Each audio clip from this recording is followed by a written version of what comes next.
दुरूद पाक पढ़िए। अल्लाहुम्मा सल्लि व सल्लिम बारिक अला सय्यिदिना मौलाना मुहम्मद व अला आलि सय्यिदिना मौलाना मुहम्मद व अस्हाबिही बारिक व सल्लिम सलातु व सलामुन अलैका या सय्यदी या हबीबी या रसूलल्लाह। मेरे प्यारे दीनी और इस्लामी भाइयों, मदरसा हमारी ज़िंदगी से ज़्यादा ज़रूरी चीज़ है। अल्लाह ताला ने जन्नत में आदम अलैहिस्सलाम को पैदा किया। कहाँ पैदा किया? जन्नत में खाने की कमी है? बोलिए ना भाई। पानी की कमी है, मकान की कमी है, जमीन जहाँ की सोने और चांदी की है, क्या कमी होगी? जहाँ हीरे जवाहरात वहाँ की कंकरों की तरह पड़े हो, उसमें महल सोने के बने हुए हो, और जो पानी की जो नहर बह रही है वो दूध से ज्यादा मीठी, दूध से ज्यादा सफेद, शहद से ज्यादा मीठी, खाने के लिए ऐसे सारे फल। अब कोई चीज की कमी है आदम अलैहिस्सलाम को वहाँ? अरे बोलिए ना, महल है। अल्लाह ने वहां आदम अलैहिस्सलाम को क्या दिया? सबसे पहले बोलो। बीवी नहीं, बीवी भी नहीं, सबसे पहले क्या दिया अल्लाह ने? अल्लाह फरमाता है वअल्लमा आदमल अस्माअ कुल्लहा थुम्मा अरदहुम अलल मलाइका क़ाल अंबिऊनी बिअस्माइ हाउलाइ इन कुंतुम सादिक़ीन। जो सबसे पहली चीज अल्लाह ने दी हज़रत आदम अलैहिस्सलाम को, अल्लमा आदमल अस्माअ कुल्लहा। अल्लाह ने आदम अलैहिस्सलाम को कायनात का पूरा इल्म सिखा दिया। अब ये अस्मा के बारे में अलग अलग बात है, किसी ने कहा नाम सिखाए, किसी ने कहा जुबान सिखाई, किसी ने कहा कुछ। मैंने कहा अल्लाह ताला ने हज़रत आदम अलैहिस्सलाम को पूरी कायनात की चीजों में जितनी चीजें पैदा की जाने वाली है, जितनी अशिया हैं, जितनी चीजें हैं, सब के सब अल्लाह ताला ने सैयदना आदम अलैहिस्सलाम को सिखा दी। यहाँ तक कि आपकी ये गुंडी है ना, ये गुंडी को गुंडी बोलते हैं, ये भी सिखा दिया। सुई को सुई बोलते हैं, ये भी सिखा दिया। एक लैंग्वेज में नहीं, दुनिया में जितनी लैंग्वेज बोली जाती है सारी लैंग्वेज। और फिर ये क्या काम आती है वो भी सिखा दिया। अगर आज आपका कंप्यूटर पैदा हुआ है तो कोई ताज्जुब की बात नहीं, अल्लाह ने पहले दिन ही पैदा करके बता दिया। क़यामत तक पैदा होने वाली सारी चीजों को का इल्म अल्लाह ताला ने सैयदना आदम अलैहिस्सलाम को दे दिया। ये भी देख तो उसका इस्तेमाल का भी तरीका सिखा दिया। मतलब ये हुआ कि डॉक्टरी का इल्म भी उसी वक्त पैदा हुआ। आपको ऑपरेशन क्या चीज है वो भी सिखा दिया, ऑपरेशन थिएटर किसको करते हैं वो भी सिखा दिया, ऑपरेशन कैसा करते हैं वो भी बता दिया। सारे उलूम। अब कोई इल्म इस्लाम के खिलाफ नहीं है, कोई इल्म इस्लाम के खिलाफ नहीं। अगर इस्लाम के खिलाफ होता तो आदम अलैहिस्सलाम को नहीं सिखाता अल्लाह ताला। मगर जो चीज सबसे पहले सिखाई अल्लाह ताला ने आदम अलैहिस्सलाम को, वो चीज क्या है? इल्म, मालूमात, तालीम। और इस तालीम को अल्लाह ताला को कितना नाज है। इंसान पे नाज नहीं है, इंसान के अंदर जो तालीम है उस तालीम पे अल्लाह ताला को नाज है कि फरमाता है वइज़ क़ाला रब्बुका लिल मलाइकति इन्नी जाइलुन फिल अर्दि खलीफा।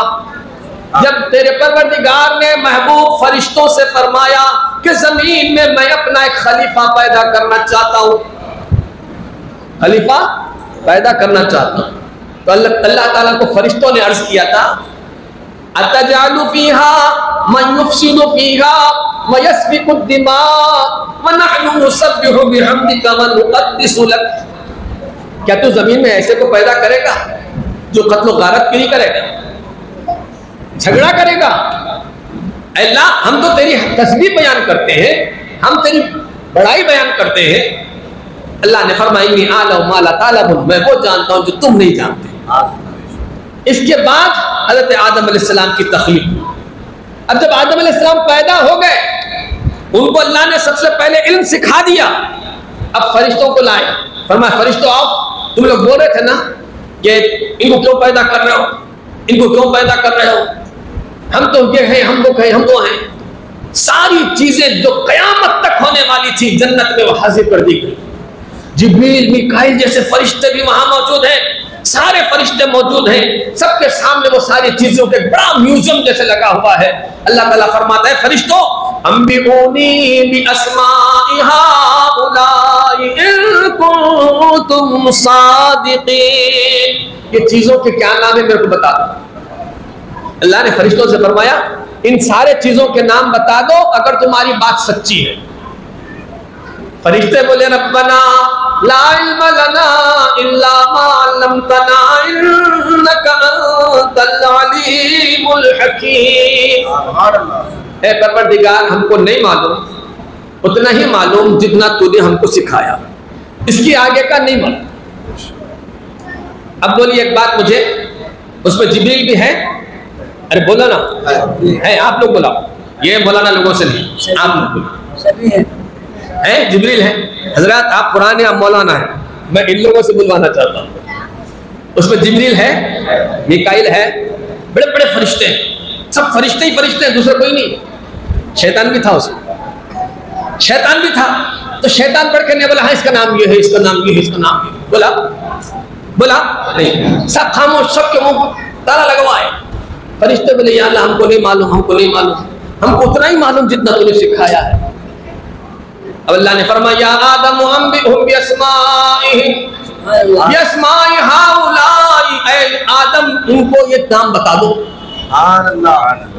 अल्लाह ताला ने फरिश्तों से कहा तुम मुझे बताओ, मगर आदम से फरमा मुझे नहीं, इनको बताओ, इनको बताओ, ताकि मालूम हो जाए मैं देने वाला हूं, आदम लेने वाला। और फिर वहां शैतान को भी खामोश कर दिया। अब मौलवी रशीद अहमद गंगोही को पकड़ के लाइए और बोले तूने किताब में लिखा था कि शैतान का इल्म जो है वो ज्यादा हो सकता है, कौन सी नस्से कतई है तेरे पास जिससे शैतान का इल्म ज्यादा होता? पीछे यहाँ तो शैतान पहले दिन ही खामोश हो गया।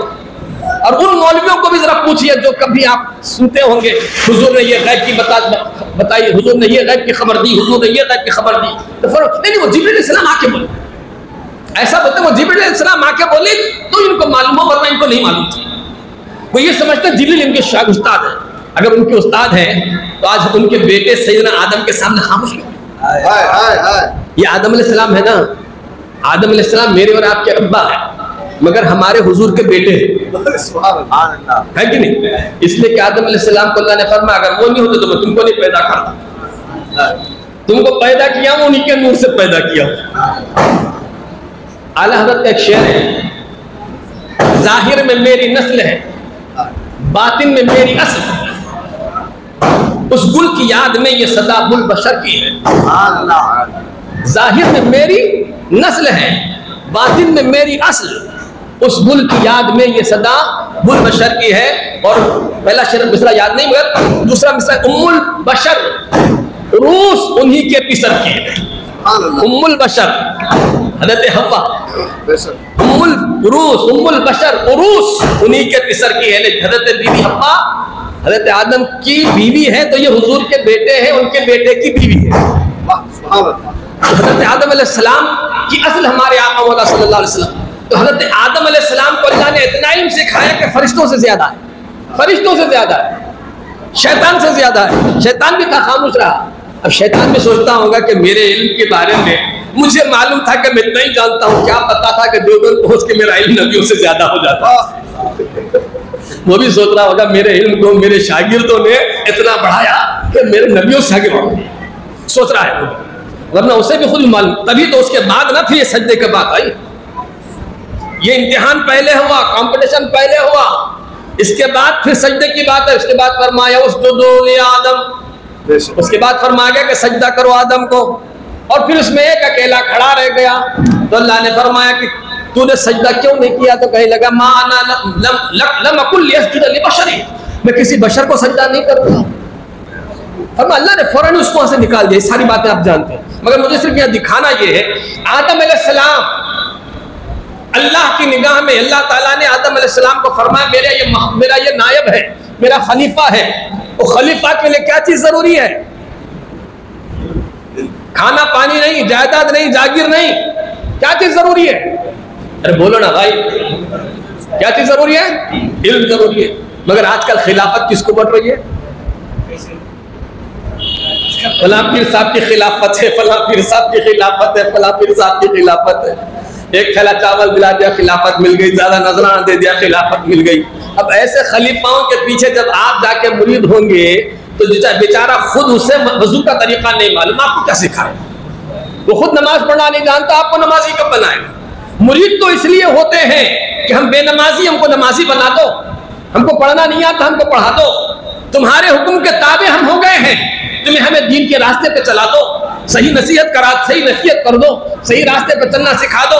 ऐसा कोई जरूरी नहीं कि हर आदमी हर एक की बात माने, लेकिन जिसका पीर, जिसका मुरीद हो जाता है, उसको अपने ऊपर बिठा लेता है कि मैं किसी की बात मानूं या ना मानूं, मेरे शेख मगर तेरी बात जरूर मानूं। अब जिसको खिलाफत दी जा रही है वो तो बेचारा इतना कंगाल है कि उससे खुद कुछ नहीं आता। अब आप भी सोचिए कि आप अल्लाह के खलीफा हैं, आदम अलैहिस्सलाम की औलाद हैं, तो हमारे पास इल्म कितना है, और इल्म कौन सा चाहिए। देखिए हर इल्म दुनिया में जो आया फना हो गया, दुनिया की हद तक ही है, जितने इल्म है सब यहीं तक है। मरने के बाद मैं कलेक्टर, मैं इंजीनियर, मैं डॉक्टर, मैं फला कुछ भी नहीं रहेगा। सेठ साहब नहीं रहेंगे, बादशाह नहीं रहेगा, वजीर साहब नहीं रहेगा, बोलिए ना। मगर आलिम साहब रहेंगे, हाफिज साहब रहेंगे। ये इल्म वो है जो कभी फना नहीं होता, यहाँ भी बाकी है वहां भी बाकी है। अपने बच्चों को ऐसा इल्म सिखाओ, और ये जो तकलीफें इन लोगों ने सुनाई है ये हर जगह की, पूरे इलाके की है। आप सुन्नी है, 11वीं कर रहे हैं, फातिहा दिला रहे हैं, फातिहा का खाना किसको खिलाना। अच्छा बाज लोग कहते हैं कि मैं एक मस्जिद में गया, वहां पे देखा तो तुम्हारे मस्जिद का इमाम है, भाभी दिखता है, तो क्या अमल साहब हम उससे फातिहा पढ़वाते हैं,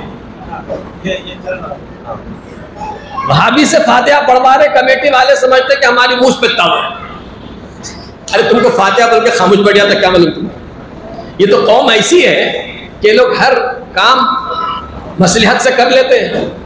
जब तक तुम्हारे साथ रहेंगे फातिहा पढ़ेंगे, जिस दिन वो अपने ताकत में आ जाएगा, खबर में आ जाएगा, तुम सबको उखाड़ के फेंक देंगे। तो फातिहा क्या चीज है। असल एक बात और भी सोचिए, इख्तिलाफ फातिहा का क्या है।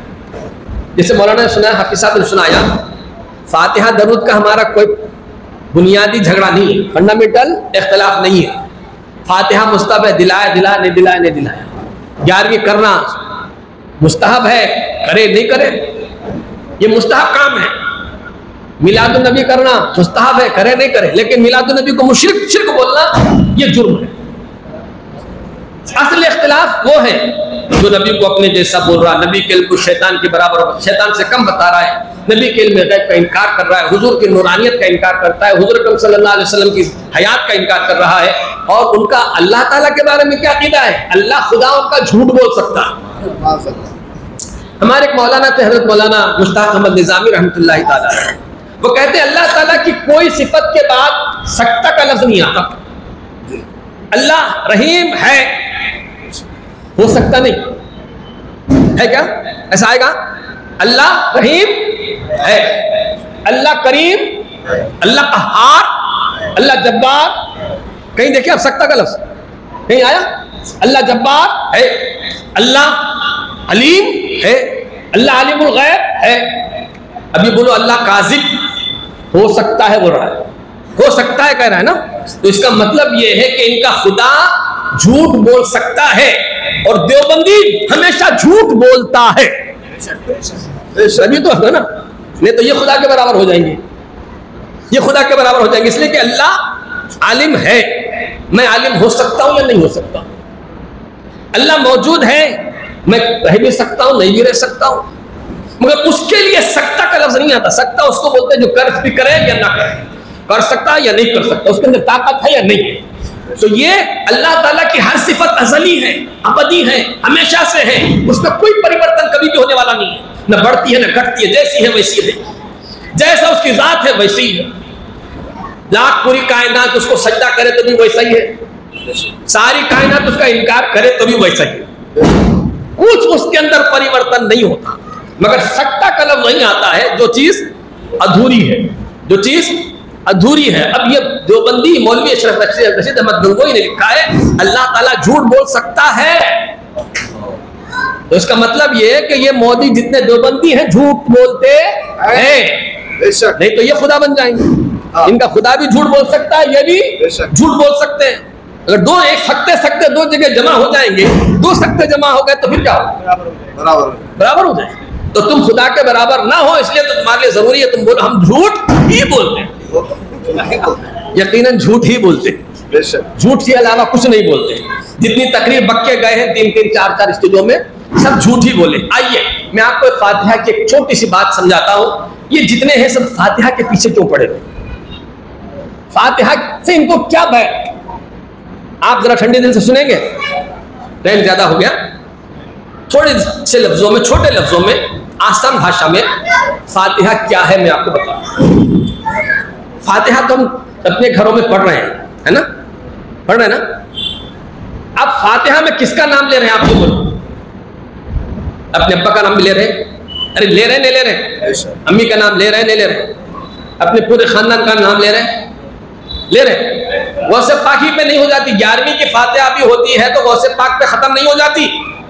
असल गौसे पाक को फातिहा पहुंचाना है, सवाब पहुंचाना है, लेकिन गौसे पाक के सदक़े में तमाम उम्मत को भी इसका सवाब पहुंचता है। सवाब किसको पहुंच रहा है? हमारे अब्बा का भी नाम आ रहा है उसमें और हमारे अम्मी का भी नाम आ रहा है। तो गोया आपका बुजुर्गों से ताल्लुक जम के है। अरे बोलो ना भाई, कैसे जम के है? जब आप फातिहा में सलाम सवाब पहुंचा रहे हैं ना, ये मौलाना लोगों से पूछिए, ये सवाब लेके फरिश्ते वहां जाते हैं कब्र में, जाते हैं, जाके बोलते हैं ये सवाब आपको आपका बेटा भेजा है ना? अब हाफिज इस्माइल साहब हैं, ये तो हुजूर से लेके आज तक और क़यामत तक के मुसलमानों के वास्ते सवाब पहुंचाते हैं। अभी जो नहीं मरे उनको भी सवाब पहुंचा दिया। फरिश्ते बाद में जाते सवाल करने के लिए, हमारा सवाब पहले पहुंच जाता है। कोई मरा दुनिया में मरा ना, फरिश्ते तो कब्र में दफन होने के बाद जाएंगे। फरिश्ते कब्र में जाएंगे सवाल करने के वास्ते, मगर हमारा सवाब तो जो ही रूह निकल के सवाब पहुंच गया उसको। क़यामत तक जितने मरने वाले सबको सवाब, सबको सवाब, हुजूर की सारी उम्मत को सवाब। तो ये सवाब जब हम पहुंचा रहे हैं तो सवाब खाली नहीं पहुंचता। सवाब क्या करता है? जाते जाते हमारा नाम लेके जाता है। हुजूर के पास गए तो बोले किसने सवाब भेजा? बोले मंगूर का रहने वाला इस्माइल सवाब भेजा। तमाम नबियों के पास जब सवाब पहुंच रहा है तो फरिश्तों से पूछेंगे किसने भेजा है, तो इस्माइल ने भेजा है। अब ये मत समझना नबियों को नहीं मालूम, मालूम है, मगर पूछते इसलिए हैं ताकि मेरे इस्माइल का नाम का तस्करा हो जाए, फरिश्तों की जुबान से हमारा तस्करा हो जाए, इसलिए पूछते हैं। वैसे ही तमाम औलिया के पास हमारे सवाब पहुंचते और हमारा नाम वहां लिया जाता है, और वैसे ही तमाम जो इंतकाल कर गए हमारे खानदान वाले, उन सब के पास हमारा नाम लेकर सवाब के साथ नाम पहुंचता है। अब ये आप समझे खाली फातिहा का सवाब पहुंचता है? नहीं, हमारे अब्बा को ये इत्तला दी जा रही है कि आपका बेटा सुन्नी छोड़ के आए थे, सुन्नी ही है। आपका बेटा सुन्नी ही है, और आपके फातिहा पहुंचाने का सवाब ये हो रहा है कि आपके अब्बा की दुआ आपको मिल रही है वो कब्र में से। बल्कि आपको फिक़ह की किताबों में यह बात मिलेगी। बहार शरीयत को पढ़िए, उसके आखिरी हिस्से में पढ़िए तो पता चलेगा कि उसमें ये लिखा है, फुक़हा ने लिखा है। एक बहार शरीयत ने जितनी फिक़ह की किताबें, हर किताब में लिखा है कि इंतकाल करने के बाद अरवाह अपने औलाद के अच्छे और बुरे अमल से बाखबर होते हैं। जब बच्चे अच्छा काम करते हैं तो हमारे माँ बाप जो इंतकाल कर गए हैं वो खुश होते हैं, और जब गुनाह करते हैं तो उनके दिलों को तकलीफ पहुंचती है। यही बात हुजूर पाक सल्लल्लाहु अलैहि वसल्लम ने अपनी उम्मत से फरमाया कि जब तुम कोई नेकी का काम करते हो वो मेरे सामने पेश किया जाता है, और मैं उसके लिए अल्लाह ताला की बारगाह में कबूलियत की दुआ फरमा देता हूँ, और जब कोई गुनाह करते हो तो वो भी मेरे पास पेश किया जाता है। इसीलिए हुजूर ने फरमाया कि मुझ पर जुमा के दिन कसरत से दरूद पढ़ो। बात समझ में आई? आप गोया आप यहाँ फातिहा पढ़ रहे हैं, आपका अपने माँ बाप से ताल्लुक है, ये जुड़ा हुआ है, ये बताया जा रहा है। आपकी फातिहा बंद कर दिए, फातिहा बंद कर दिए तो क्या किया आपने? ताल्लुक माँ बाप से आपका कनेक्शन तोड़ दिया। जब आप अपने बाप के रास्ते से हट गए तो पता चला कि जब बाप के रास्ते से हट जाता तो हर रास्ते पे फिरना शुरू हो जाता है, गली गली हो जाता है, गांव गांव हो जाता है, जिधर चाहे उधर लेके जाओ इसको मार सकते हैं। जो बाप के अंडर में रहता है वो किसी के अंडर में नहीं आता, और जो बाप से आजाद हो जाता है, माँ बाप से आजाद हो जाता है, उसको कहीं भी कोई भी कुर्बान करता है, कहीं भी कोई काट सकता है, कोई भी उसको तकलीफ पहुंचा सकता है। इसलिए ये सारी कौम जो है ये फातिहा के पीछे पड़ी हुई है। आके पहले आपको अपना अकीदा नहीं सुना था, हरगिज़ नहीं सुनाता। पहले आपको ये नहीं बताता कि हुजूर ऐसा है वैसा है वैसा है, ये हदीस सही है फला है, कुछ भी नहीं। सबसे पहले हमला आपका फातिहा पे, पहला हमला फातिहा पे। क्यों? कि आपको फातिहा पढ़ने से सिर्फ आपका समझने के इतना ही फायदा, तमाम बुजुर्गों की नजर है आप पर। बोलो, सोचो भाई, अगर आप मुझे महाना 10 रुपए चंदा दे, 100 रुपए चंदा दे, तो क्या मैं आपको भूल जाऊंगा? अरे बोलिए ना, भूल जाऊंगा? भूलेगा क्या आप? नहीं भूलेंगे। जब आप गौसे पाक की बारगाह में सवाब पहुंचाएंगे तो गौसे पाक भूलेंगे आपको? नहीं भूलेंगे। गरीब नवाज भूलेंगे? औलिया इकराम भूलेंगे? एक नहीं, हम तो कुल औलिया का नाम ले रहे हैं। सारे वली भूलेंगे क्या? हमको भूलेंगे जी। सारे नबियों का भी नाम है उसमें, सारे नबी भूलेंगे? और कुल मुसलमानों का भी हम नाम ले रहे हैं, तो वो भूलेंगे हमको? सबकी निगाहे रहमत हमारी तरफ है, हमारी तरफ है। जब तक उनकी निगाह हमारे ऊपर है, कोई वहाबी हमको वहाबी नहीं बना सकता, कोई वहाबी नहीं बना सकता। हमको मालूम है जब तक ये फातिहा पढ़ता रहेगा, गौस के दामन से चिपटा रहेगा, 11वीं में चिपटा 11वीं से लगा रहेगा, गौस पाक का दामन थामा रहेगा, और औलिया इकराम का दामन थामा रहेगा। सारे नबियों की निगाह रहमत इस पर रहेगी, सारे वलियों की एहसान इस पर रहेगा। इसको भटकाना मुश्किल है, इसलिए पहले इसका रिश्ता तोड़ो। ये फातिहा जो है असल में हमारा यहाँ से आदम अलैहिस्सलाम तक रिश्ता जोड़ने वाली चीज है। कभी मत छोड़ना इसको, और जो छोड़ दिया वो बहक गया, और जो इसको नहीं छोड़ा वो सुन्नी है, वो सुन्नी है। जो छोड़ दिया वो बहक गया। मेरे प्यारे दोस्तों, एक फायदा इसका और बता दूं, सुनेंगे तो दरूद शरीफ पढ़िए। अल्लाह फातिहा का सबसे बड़ा फायदा सुना रहा हूं। फातिहा, ये लोग शिरिक शिरिक कह रहे हैं ना, फातिहा का ऐसा फायदा सुनाने वाला आज तक आपने कभी सुना ही नहीं। सुनेंगे? सुनेंगे इंशाअल्लाह। तो जोर से दरूद शरीफ पढ़िए।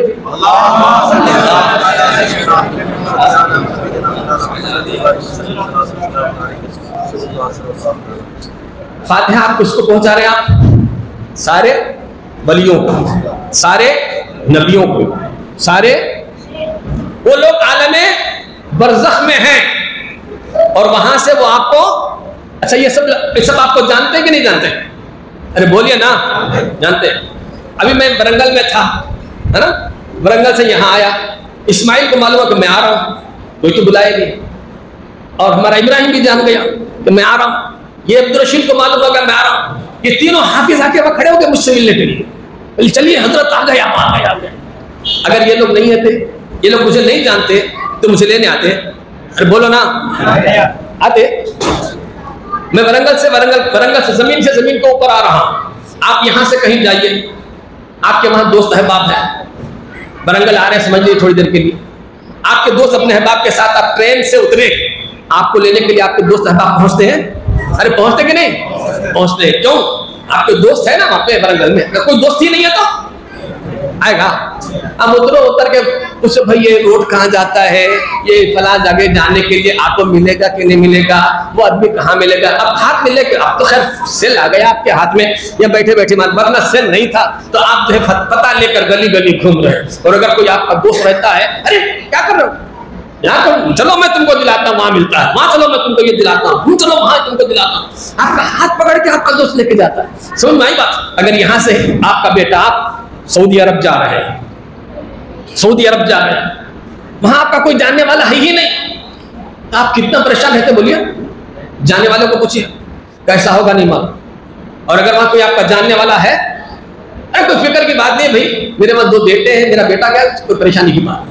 अकेली बेटी यहां से वहां भेज दे रहे हैं आप, क्यों?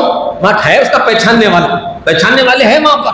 पता चला जहां पहचानने वाले होते हैं, जानने वाले होते हैं, वहां आपको परेशानी नहीं रहती, और आपको लेने के लिए वो लोग खुद ही आ जाते हैं। ये जमीन के ऊपर का दुनिया है, यहाँ जैसे तैसे गुजर जाएगी। कब्र की दुनिया तो बहुत खतरनाक दुनिया है, बड़ी भयानक दुनिया है। वो जमीन के नीचे की दुनिया, आलम बरज़ख, बड़ा हैरान कुन मसला है। अगर वहां की खैर चाहते हो तो वहां भी अपनी दोस्ती बनाकर रखो, वहां अपनी दोस्ती बनाकर रखो। और जिस दिन हम जाएंगे, दुनिया वाले यहाँ रोएंगे कि ये चला गया, और बरज़ख वाले बोलेंगे हमारा दोस्त आ गया, हमारा दोस्त आ गया। जैसे हज़रत सैयदना बिलाल हबशी रज़ी अल्लाह ताला अन्हु, आप बीमार हो गए थे, आपकी बीमारी के आलम में आपकी बीवी वहां बैठकर खूब रो रही थी। आपने फरमाया क्यों रो रही है? तो बोले कि आपका हाल ये है, आपका क्या होगा नहीं मालूम। बोले मैं तो कल अपने दोस्तों के पास जा रहा हूँ और तू रोती रहे। मैं तो अपने दोस्तों के पास जा रहा हूँ, वहां अपनी खुशी से जा रहा हूँ। तो हमारा दुनिया से सुन्नी जब दुनिया से जाता है, सुन्नी जब दुनिया से जाता है तो तंग दिल होकर नहीं जाता, अपनों के पास जाता है। और जो मरते हैं वो दूसरी दुनिया में जाते होंगे, लेकिन जो सही मानों में सुन्नी रहकर गुजर गया, जो औलिया कराम का चाहने वाला होकर गया है, बखुदा सरकार पीराने पीर खबर में मदद करने के लिए आए। इमाम आजम मदद फरमाएंगे, गरीब नवाज मदद के लिए आएंगे, हमारे जितने औलियाए कराम है वहां हमारे लिए आएंगे, और हम हमारा दुनिया में जिनसे ताल्लुक था वो सब वहां पर चले आएंगे, और वो हमारी मुश्किल के लिए जो भी मुश्किल होगी, जो भी परेशानी होगी, क्योंकि वो पहले से वहां पर है ना, पहले से वहां पर है तो वहां की हर चीज जानते हैं। परेशानी की जरूरत नहीं है, सुन्नी के लिए वो जगह नहीं है, बल्कि अपनों में वो जा रहा है, अपने लोगों में जा रहा है। फायदा फातिहा का सबसे बड़ा फायदा ये है कि मरते वक्त आप ईमान पर मरोगे। क्यों? इसलिए कि ये गरीब नवाज खड़े होंगे, ख्वाजा साहब खड़े होंगे, सारे औलिया खड़े होंगे, सारे नबियों का दीदार नसीब हो जाए। यकीनन ये औलिया कराम मरते दम मदद फरमाते हैं, ये अंबिया कराम मरते वक्त इंसान की मदद फरमाते हैं। सबसे पहला फातिहा का सबक फायदा ये है कि दुनिया में फातिहा पढ़ते रहो, गुर्बत नहीं आएगी, मुफलिसी नहीं आएगी, परेशानी आएगी चले जाएगी, मगर ऐसी परेशानी नहीं आएगी कि तुम पूरी तरह से मिट जाओ। कितना ही कुछ हो जाए, अल्लाह खाने को देगा, पानी को देगा, जिंदगी देगा, जब तक जिंदा रखा अच्छे से रखेगा। और जब मौत आएगी तो ईमान पर मौत पाओगे, इसलिए कि जब हमारी जुबान बंद होने को होगी वो अल्लाह वाले वहां खड़े हुए होंगे, वो हमारी मदद को पहुंचेंगे, क्योंकि हम उनको हमेशा याद करते थे। आज वक्त है जरूरत हमारी, वो जरूर आएंगे। और हमारे पीर साहब जिसकी याद आज आप बना रहे, गौसे पाक रज़ी अल्लाह ताला अन्हु तो फरमाते हैं कि मेरे मुरीद, मेरे असहाब, वो तो खुद खलीफा हो गए। असहाब के माना खलीफा, मुरीद तो मुरीद हो गए। फरमाते मेरे असहाब क़यामत तक, मेरे मुरीद क़यामत तक, और क़यामत तक मेरे चाहने वाले जहां भी हैं उन पर मेरा हाथ ऐसे है जैसे आसमान जमीन को खेले, जैसे जमीन आसमान जमीन को खेले हुए। और भी फरमाते हैं मेरे असहाब, मेरा मुरीद, मेरे असहाब अगर कभी उनका पैर फिसल जाए तो मैं उनका हाथ पकड़ के दस्तगीरी फरमाता। उनका पैर फिसलने का मतलब यह है कि मारिफत के रास्ते में, तरीक़त के रास्ते में अगर उनसे कोई गलती हो जाएगी तो मैं उनको फौरन संभाल लेता हूँ, कैसी भी गलती हो, कहीं भी हो। इमाम अहमद रज़ा फरमाते हैं रज़ा के काम बंद हो जाए हाशा, फलकवार उस पे तेरा सिल है या सरकार पिराने पीर जब तक आप हैं मेरा काम कौन बंद कर सकता है, मेरा खाना पानी कौन बंद कर सकता है, हमारी जिंदगी पर कौन हमला कर सकता है। ईमान वालो, अल्लाह तबारक व तआला हम सबको सेहत और आफियत अता फरमाए। हमारी जरूरत जो सबसे पहली है, खाना बाद में, पानी बाद में, सबसे पहली चीज हमारी जरूरत है इल्म। सुन्नी का सबसे बड़ा, मुसलमान की सबसे बड़ी चीज जो अल्लाह के नबी ने फरमाया, अल-हिकमतु दाल्लतुल मुमिन, हिकमत यानी इल्म की बात। इल्म जो है मुसलमानों की दौलत है, मुसलमानों का हथियार है। मुसलमान के लिए सबसे बड़ा इल्म क्या है? सबसे बड़ा इल्म क्या है? सारे इल्म यहाँ खत्म हो जाएंगे, बेशुमार इल्म है, बहुत शुमार इल्म, बहुत सारे इल्म, सब इल्म यहाँ खत्म हो जाएंगे। हम देख रहे हैं कि कोई कलेक्टर मर गया, उसकी कब्र पे कलेक्टर साबिका कलेक्टर बोल के लिखा हुआ नहीं है, लिखा है, बोलिए ना।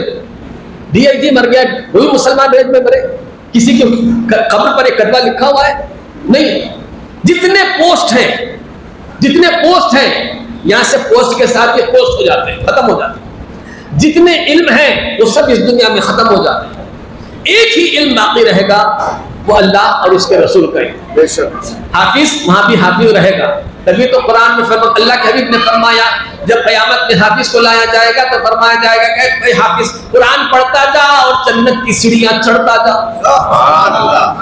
जितना कुरान याद होगा, जहां तक कुरान पढ़ता रहेगा, सब जन्नत की सीढ़ियां चढ़ता रहेगा। हर आदमी के लिए जन्नत, हर सुन्नी जन्नत में जाएगा, लेकिन जन्नत में भी हर एक के मंजिल अलग अलग होगी, हर एक स्टेज अलग अलग होगा। तो आम लोग तो हम वैसे ही पड़े रहेंगे जहां हमको डाल दिया गया, लेकिन हाफिज साहब भी उस हाल में आ गए तो अल्लाह फरमाएगा ये सीढ़ियां लगी हुई है, हाफिज साहब तुम पढ़ते जाओ, ऊपर चढ़ते जाओ, जहां तक चढ़ोगे वहां तुम्हारी मंजिल है। हम तो यहाँ हैं, ये जन्नत ही है, मगर इस जन्नत में और सीढ़ियां हैं। ये हर सीढ़ी के साथ अल्लाह ने एक माहौल बना के रखा है, हर सीढ़ी के साथ एक तबका बना के रखा है। उस सीढ़ी पर जब जा रहा है, जितनी सीढ़ियां चढ़ता जाएगा उसका मकाम उतना ऊंचा। एक हाफिज कुरान अगर याद नहीं रहता तो हाफिज कैसे कहलाता? हाफिज है मतलब ये है कि ये इल्म वो है जो मरने के बाद भी रहेगा। हज़रत सिद्दीक़ इमाम शाफ़ी रहमतुल्लाहि तआला अलैह को किसी ने मरने के बाद ख्वाब में देखा, फरमाया अच्छा उनको ताज पहनाया गया था, ताज पर देखे, फरमाया कि आपके साथ क्या मामला हुआ? बोले तमाम फरिश्तों ने मुझे ताज पहनाया। बोले किस बात पर? बोले बस इस बात पर कि मैंने एक किताब लिखी थी, अपनी किताब में शुरू में एक दरूद लिख दिया मैंने, अल्लाहुम्मा सल्ली अला सय्यिदिना मौलाना मुहम्मदिन कुल्लमा ज़करहु ज़ाकिरून व कुल्लमा गफ़ला अन ज़िक्रिहिल गाफ़िलून। ऐ अल्लाह मेरे नबी मोहम्मद रसूलुल्लाह सल्लल्लाहु अलैहि वसल्लम पर दरूद नाजिल फरमा, सलाम नाजिल फरमा, जब कभी उनको याद करने वाला याद करे। क्या मतलब? अब आप दरूद पढ़ेंगे, आप दरूद पढ़ेंगे, इमाम शाफी की तरफ से अल्लाह पर हुजूर पर दरूद नाजिल फरमाए। अच्छा पढ़ने वाला जब पढ़ेगा तो अल्लाह ताला अपनी तरफ से आज हज़रत रसूल पाक सल्लल्लाहु अलैहि वसल्लम पर दरूद शरीफ भेजेगा। किसकी तरफ से? इमाम शाफी की तरफ से। अच्छा पढ़ने अब कोई भूलने वाला भूल कर बैठ गया, बैठे हुए वो सारे लोग है ना, आप भूल के बैठे हैं तब भी अल्लाह उनको दरूद भेजेगा। तो अल्लाह जब भी मेरे नबी का ना जिक्र करने वाला जिक्र करे तो हुजूर पर दरूद भेज, और जब भी भूलने वाला भूल जाए तब भी मेरे नबी पर दरूद भेज। जब मैंने दरूद लिखा अपनी किताब में तो अल्लाह ताला ने मेरे सर पे ताज पहना दिया। तो ये ऐसे अमल हैं, देखने में छोटे हैं लेकिन अल्लाह के पास बड़े मकबूल हैं। फातिहा एक बहुत बड़ा मकबूल अमल है। अल्लाह उसके रसूल सल्लल्लाहु अलैहि वसल्लम ने अहले सुन्नत को ये हथियार के तौर पे, निशानी के तौर पे अता फरमाया। अब ईमान ढूंढने के वास्ते दिल में देखना पड़ेगा, है ना। ये हुजूर की तौहीद करता नहीं करता ही, साल भर रह जाता पता नहीं चलता हावड़ा है कि सुन्नी है। मस्जिद का इमाम है, हाथ बंद के मेरी मस्जिद की बात सुना रहा हूं मैं। मेरी मस्जिद में तरावी पढ़ाने के लिए हाफिज आता था, सहारनपुर से आता था और झूम झूम के सलाम पढ़ता था, झूम झूम के नात पढ़ता था और पूरे मंडी बाजार वालों को अपना दीवाना बना रखा। जब मैं मंडी बाजार में जब मरकज़ में इमामत के लिए मुकर्रर हुआ तो मैंने अपने मुतवल्ली साहब से कहा, हज़रत मुतवल्ली साहब वो हाफिज आएगा तो उसके पीछे मैं नमाज नहीं पढ़ूंगा। तो मेरे मुतवल्ली साहब कहे अच्छा आप जिसको चाहे बुला लीजिए। पहली मरतबा 14 साल 15 साल से पढ़ा रहा था, मैं उसको अपने दोस्त को बुला लिया तरावी पढ़ाने के लिए। जो कौसर में पढ़ता था वो डायरेक्ट वहाबियों की मस्जिद में चला गया तरावी सुनाने के। 14 साल तक पता नहीं चला किसी को कि वहाबी है कि सुन्नी है, लेकिन जिस दिन निकला उस दिन वहाबी मस्जिद में गया तो लोग बोले अरे उधर का था इधर आके। अब 14 साल की नमाज कौन लौटाएगा भाई? इसलिए फातिहा उससे पढ़वाना जैसे मौलाना इस्माइल पढ़ते वैसा अगर पढ़ा तो समझना सही है, ऐसा नहीं पढ़ा क्योंकि बाकी सब चीजें दिल में रहती है, नजर नहीं आती, फातिहा नजर आती है। तो ये फातिहा जो है हमारे लिए पहचानने का तरीका है। औलिया इकराम के पास मजबूरी चले भी जाते हैं ये लोग, आप जा रहे हैं तो आपके साथ चले गए। मेरे साथ अजमेर में कई मरतबा वहाबी आ गए, पक्का है हदीस मेरे साथ अजमेर को आ गया, वरंगल का रहने वाला, मगर कभी गया नहीं गरीब नवाज की चौखट पर। तो ऐसा भी होता है। तो ये जो दिल की बुराई है उसको जांचने, भांपने, पहचानने की, बहुत परखने की जरूरत है, और ये आम लोग नहीं कर सकते। जैसे पुलिस को अल्लाह ने क्यों रखा, हुकूमत ने क्यों रखी?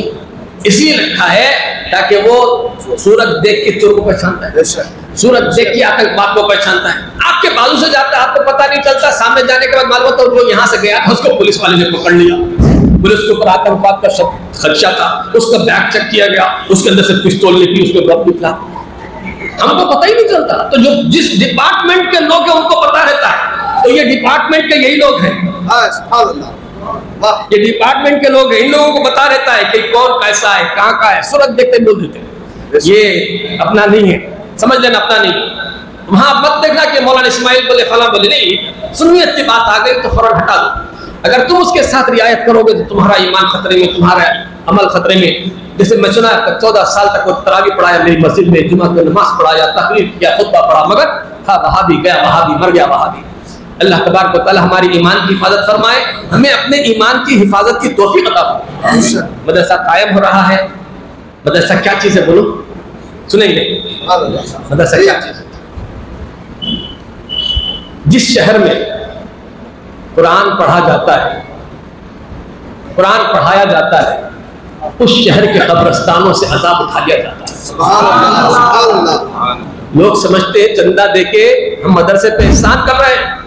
मदरसे वाले हमारे माँ बाप पे एहसान कर रहे हैं। मदरसे वाले हमारे माँ बाप पे एहसान कर रहे हैं। जिस शहर में मदरसा चलता है वह कुरान पढ़ाया जाता है। एक बात छोटी सी देख लो ना भाई, हुजूर की एक हदीस पाक है, एक मुत्तकी मुसलमान के घर के इधर 100, उधर 100, सामने 100, पीछे 100, इन 400 घरों से अजाब उठा लिया जाता है। कहा तैयार था इस पर। एक मुत्तकी मुसलमान अगर किसी मोहल्ले में है तो उसके सामने 100 मकान, उसके पीछे 100 मकान, उसके दाहिने 100 मकान, उसके बाएं 100 मकान तक अल्लाह की रहमत उतरती है। और यहाँ कुरान ही पढ़ा जा रहा है तो वहां कितनी रहमत उतरती है। मदरसा वो चीज है। हजरत साद शिराजी फरमाता खुशा मस्जिदो मक्तबो खानकाहे के दरबे बुवत कील काले मोहम्मद। आबाद रहे मस्जिद, मक्तबा और खानका कि इसमें हुजूर की बात सुनाई जाती है, हुजूर की बात पढ़ाई जाती है, रसूलुल्लाह का जिक्र होता है, रसूल की याद दिलाई जाती है। एक मदरसा होना मदरसे हमारे लिए, हमारे माँ बाप के लिए भी जरूरी है, हमारे इलाके के लिए भी जरूरी है। जाहिरी तौर पर यह है कि हमको अपने ईमान बचाना है, और बातिनी तौर पर यह है उस मदरसे की वजह से अल्लाह ताला हमारे सरों से अजाब को दूर फरमाता है। और सबसे बड़ी वजह यह है कि हम अब तक इसको उसको पाल रहे थे पैसे देकर, अब जिसको पैसा देंगे, जिसको हम ज़कात देंगे, जिसको हम रुपया देंगे, वो कोई और नहीं होगा, वो हमारा आदमी होगा, हमारे घर का होगा, और हम उसको पढ़ाएंगे।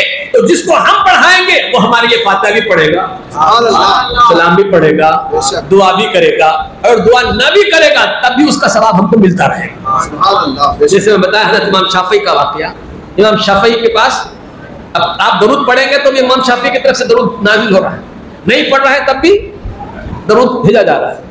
वैसे ही अगर आपने किसी को हाफिज बनाया, हाफिज आपको नाम लेकर सवाब पहुंचा है तभी सवाब पहुंच रहा है, खाली बैठ के पढ़ रहा है तभी आपको सवाब पहुंच रहा है, और कुछ भी नहीं कर रहा है, इंसान की तरह सिन्नी सुन्नी सही मुसलमान बनकर जिंदगी गुजार रहा है तो भी आपको सवाब पहुंच रहा है। सवाब पहुंचाने के लिए हाथ उठाने की जरूरत नहीं, नाम लेने की जरूरत नहीं, बोलने की जरूरत नहीं। हमको जिन लोगों ने मौलाना बनने के लिए ज़कात दी होगी, हमारे एक एक लफ्ज का सवाब उनको मिल रहा है। ये भी मौलवी साहब है, ये भी है, ये भी है, हम सब भी किसी न किसी मदरसे के पढ़े हुए हैं, हमको भी किसी न किसी ने पैसा दिया होगा। और जिन लोगों ने पैसा दिया हमको न जानते हैं न उनको पहचानते हैं, मगर जिन जिन लोगों ने दिया होगा हम उनको बोले न बोले अल्लाह ताला उनको सवाब दे रहा है। उनको अल्लाह पहचानता, अल्लाह जानता, उनको सवाब मिल रहा है और सवाब मिलता रहेगा। और अगर कोई तौबा कर रहा है तो जैसे इसके गुनाह माफ हो रहे हैं उसके भी गुनाह अल्लाह माफ कर रहा है।